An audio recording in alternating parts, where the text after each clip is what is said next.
Hey guys, Kev here, and I want to talk about spine whack gate. So, if you guys recall, every year or so, we go through a stage where everybody's freaking out about spine whacking knives, and knives are failing left and right, and there's all this shit, right? So, 6 months ago or a year ago, it was Vosteed, right? When all those Vosteed button locks came out, they were failing left and right on spine wax, and people were freaking out. And I got into it. I mean, I had a bunch of shorts I posted talking about it, and so I'm just as guilty. This time around, Greg over at G-Ball Vision, go check out his channel. Cool guy, cool channel. And he did a video where he had a couple knives and they failed. I'm not sure why he tested them or what happened, but they failed, and he made a video, and it kind of sparked this whole thing again, right? Then a bunch of other channels got involved. It's all over Instagram, and everybody talks about it, right? It's kind of settled back down. I'm not here to try to blow this up or get views on this video. I wanted to have a conversation about it because I feel like it's always one end of the spectrum or the other. You're on this side or that side, and it's just like anything, politics, whatever. You can't have a conversation, right? People are just dead right? Can't just talk. And I'm hoping that maybe this video, we could use the comment section to have a conversation about spine whacking civilly, right? I implore you that if you leave a comment down there or if you respond to comments down there, that you are civil about it. You're not a dick. We all have opinions, and we're allowed to change those opinions. I'm allowed to learn and grow and get more understanding and change my mind, right? You don't have to be stuck in your ways. You can be the get off my lawn guy, but you could also maybe try to, learn and grow and just whatever. So have the conversation. We don't need to argue is the point. But anyway, I was thinking about it because I've been hearing a lot of people say, oh, there's these designers and custom makers, and they're making excuses, and they're saying spine whack testing is stupid, and you're just an idiot if you do it, and whatever. And I'm not calling anybody out because I honestly don't know who the hell these people are talking about. I never do when people talk shit. It's always like, these guys, it's never this person. But, so you have people out there saying spine whacking's stupid, and it has no sense. It doesn't make any sense. It has no reasoning. It doesn't matter, right, when it comes to pocket knives. That test is stupid. Then you have people on the other side who are like, if a knife fails a spine whack test, it's absolute dog shit. Fuck that knife. Fuck that maker. They're absolutely terrible. How dare they, right? And then you have people who are doing these tests, right? And I'm not calling anybody out because I don't know. Obviously I saw G-Ball's video, but I don't know what he did. He whacked him a couple times, whatever, right? He used wood or something. I'm not calling him out either. I'm just, again, having this conversation. And what I wanted to talk about was, I think there's some truth to both sides of this, right? As always, there's always truth to both sides of these things. And I'll pull out a knife just for, reference sake or whatever. Here's the Richard Rogers X-Mid. Now, the first thing I think of when I picked this knife up, right? When I went and just grabbed this out of my case to use as an example, my first thought was, I don't want to spine whack this. I don't want to abuse this knife just to test it and see if it locks up. You know what I mean? Like, part of you, when you're a collector, a knife carrier, whatever, right?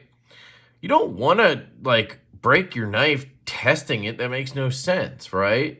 This is a hard knife to replace, honestly.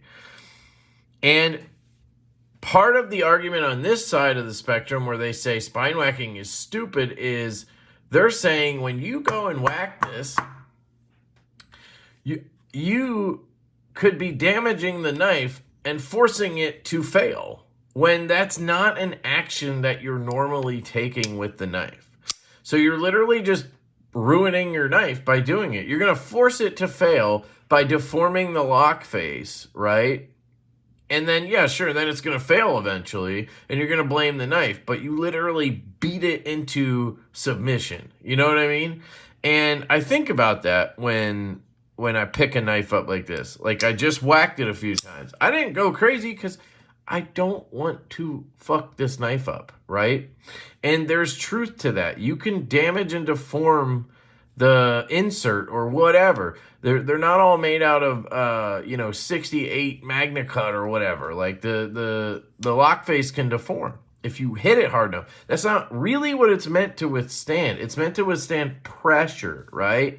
You're not supposed to be able to close it like this, like a slip joint or whatever, right? Now, let's go back to the other side of the argument where if a knife fails, it's garbage, right? This is a folding pocket knife. This is a locking, folding pocket knife. Okay, so it has a lock. Well, what does a lock do? The lock keeps the blade open until you want to close it, correct?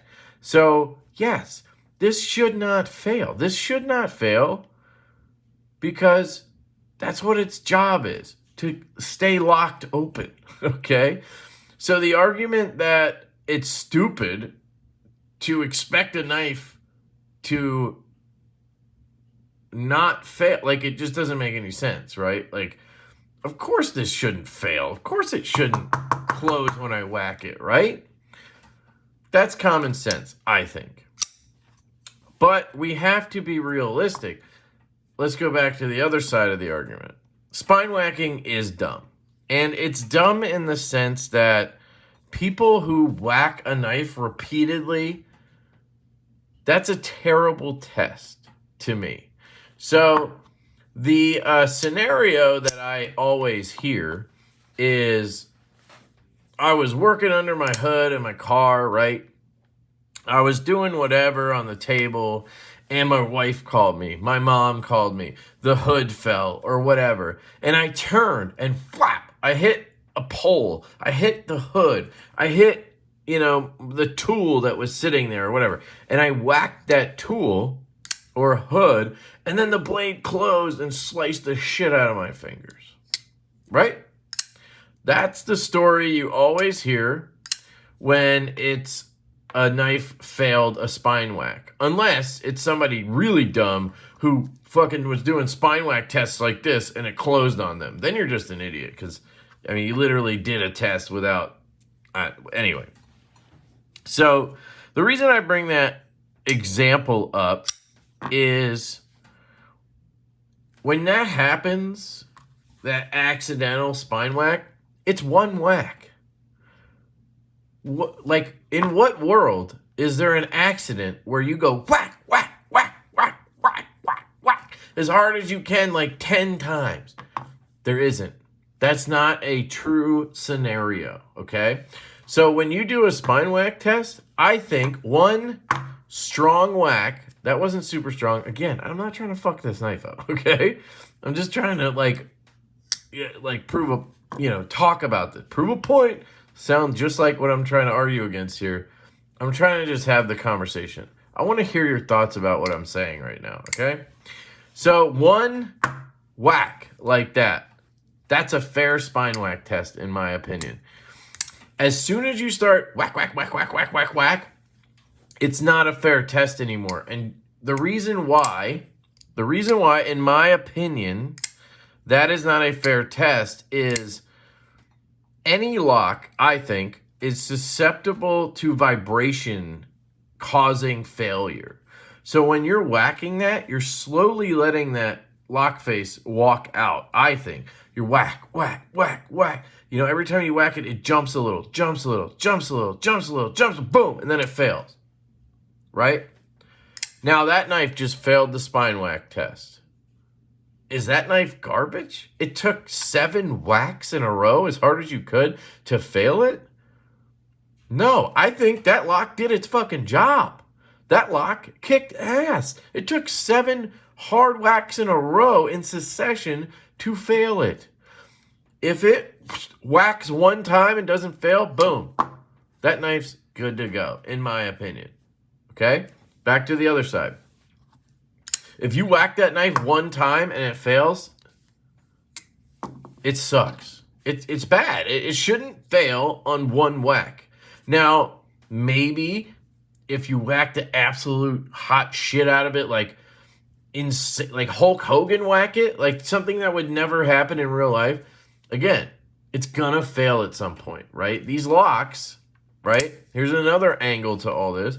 These locks are not designed to withstand the magnitude of some of these whacks that we're seeing, right? Like, if I'm going all out, just whap on this thing, that's not what would accidentally happen. And that's not the type of strength that these locks are rated to. Now, if you want to do that, grab a triad lock. Grab like an 80-20 and start going ham on that shit. Those are designed to be overly built, but that changes the design, right? You have an overly built lock, which means maybe you don't have the sleekest, most beautiful looking knife. And that's where preference comes into play with all this, right? There's no right and wrong with this. Triad lock versus button lock, right? The triad lock is literally designed to be the strongest lock on the market. The button lock is literally designed to be the fidgetiest lock on the market. So there's gonna be some give and take here. The triad lock is not gonna be as fidgety as a button lock. The button lock's not gonna be as strong as a triad lock. Okay, you see where I'm going here with this? Should a button lock fail the spine whack test? No. No, it should not. It is a lock. Therefore, it should be locking, okay?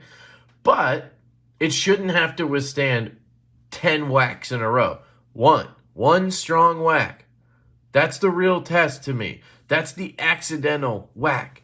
I mean, sure, you could come up with a scenario where I whack twice or something, but I'm hoping that my point kind of comes across here, that there's just too many extremes when we do these you know, spine whack gates or HRC gate or whatever. Like HRC, it doesn't have to be 68 magna cut.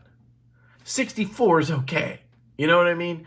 Like, it's infuriating that it's like, it has to be the full end of the spectrum with everything, you know?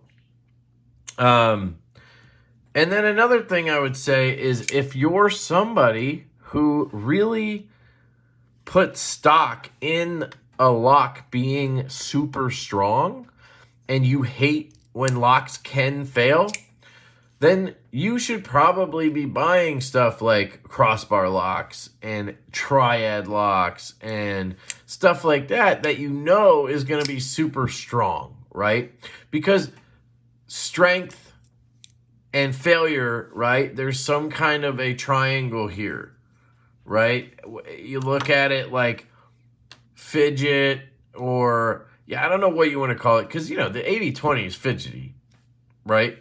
Doesn't have a good detent, so maybe there's a whole spiel or slew of things: detent, fidget factor, strength of lock, you know, all of these things come into play, and you're gonna have a point where every lock is gonna fail somewhere, right? And you're gonna have to give one way or the other. You want it to be a little fidgetier or a little bit nicer aesthetically, you're probably going to have to lean closer to the failure side, right? When I say failure side, I mean, like, let's say there's a mark where it takes 400,000 pounds to break this lock, and it takes only 100 pounds to break this one, right?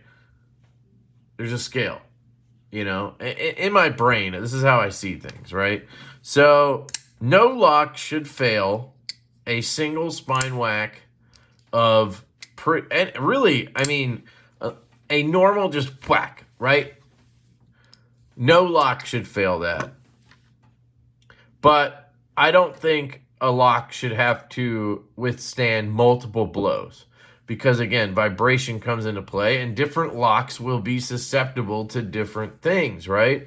Like, maybe one lock is more susceptible to just pressure on the back of the spine, where another lock is susceptible to just, you know, being repeatedly whacked because of the vibration.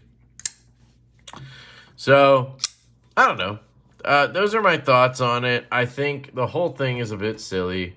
But I do think knives should pass a whack. Like, if you watch my videos, if I remember to do it, I will usually go like that, right? I'll even hit it twice, right? I just said once is good, and maybe I'll start doing it once, but it's just kind of like my hand just does it, just like whack, whack, right? And that's it. I'm not sitting there going and getting stronger and stronger as I go, right? Like, that's not a true test to me. So, yeah. What are your thoughts on it, right? Like, here, my point with this whole video is I don't think I'm right, you know? I think that's a big difference here. Everybody thinks they're right, and, like, their answer is the best, and it makes the most sense. And if you're not on that side, well, fuck you. Like, what do you think? I want to know what you think in the comments. I don't think I'm right. I just think that's my opinion. That a lock should lock. It should withstand a single spine whack. And that's the end of the story for me. If it can do that, I'm good, right? It shouldn't have to withstand 50 whacks to the back of the head. Like, you can't. I don't know why that makes any sense, but you can't withstand 50 whacks to the head, so your knife shouldn't. I don't know. I think it's a fun conversation if it's a conversation and not a big fucking argument. You know what I mean? By the way, these knives are absolute fucking fire.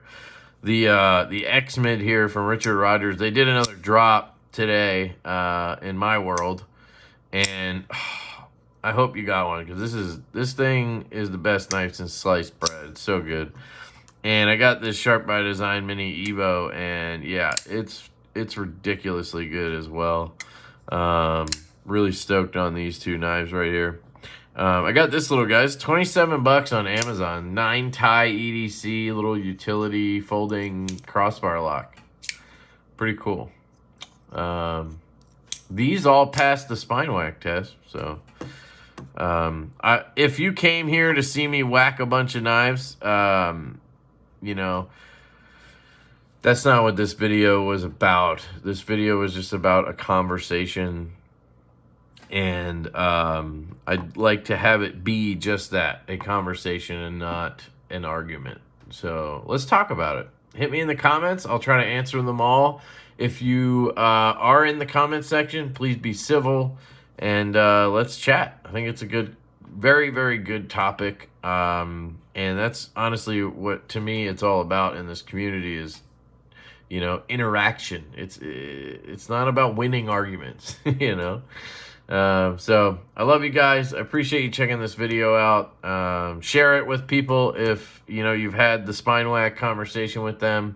Maybe we can get more people involved and just have a conversation, not argument, not calling out anybody. Please don't do that. That's not what this is about. Nobody's trying to call out anybody. At least that's not my intention here, right?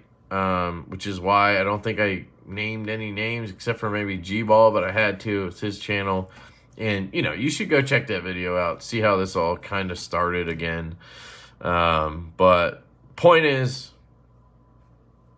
debate, not hate. Shout out to my boy Javon. Love you guys. Hope you have a fantastic day, and I will catch you later.